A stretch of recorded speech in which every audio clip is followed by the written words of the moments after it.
Halo semuanya, kembali lagi dengan Ihsan. Pada video kali ini kami akan melakukan penggantian seal O-ring pada motor Yamaha Vega R lama. Jadi pada motor ini di bagian head silindernya sudah basah dengan oli. Dan oli ini dapat keluar dari celah antara tutup timing gear dan tutup klep bagian atas dan bawah. Jadi pada tutup ini sebetulnya ada O-ring berupa karet. Dalam keadaan normal seharusnya karet tersebut dapat menutup rapat celah yang ada. Namun karena di sini karetnya sudah mulai keras sehingga tidak dapat lagi menutup celah tersebut dengan baik, dan dampaknya adalah oli dapat keluar melalui celah yang ada tersebut. Di sini penggantian O-ring dimulai dari bagian tutup timing gear. Terdapat dua buah baut yang mengunci tutup timing gear, dan di sini dibuka dengan menggunakan obeng. Sangat disarankan untuk dibuka dengan obeng yang besar agar torsi yang didapatkan lebih baik. Setelah kedua baut terlepas, barulah tutup timing gear dapat dilepaskan dari dudukannya.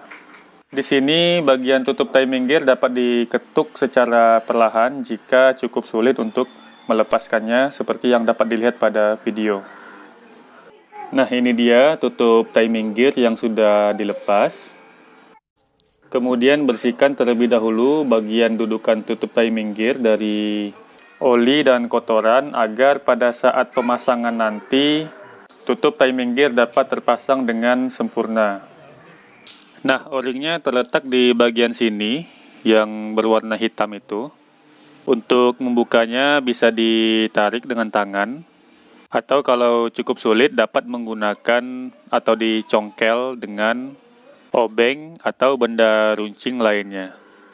Karena memang celah untuk mencongkelnya cukup sempit. Ini dia O-ring yang sudah rusak dan sudah mengeras. Jika dilihat dari penampangnya, dia sudah berbentuk kotak atau mengotak, sedangkan untuk kondisi O-ring yang masih bagus, untuk penampangnya berbentuk bulat.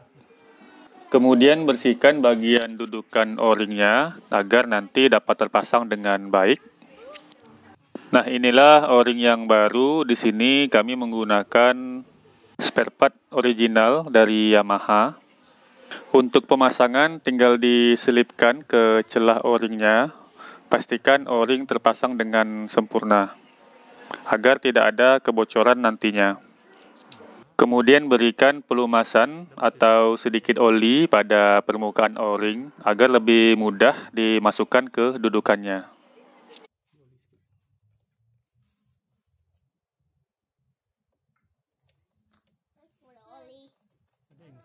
Pastikan tutup timing gear sudah terpasang dengan baik.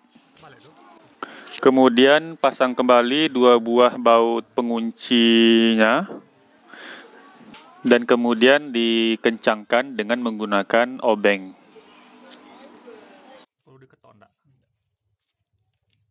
Selanjutnya adalah penggantian O-ring pada bagian tutup klep. Di sini yang dilakukan penggantian terlebih dahulu adalah bagian sebelah atas.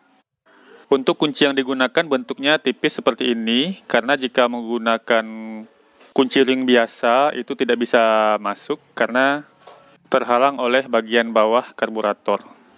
Dan kunci ringnya ini berukuran 24.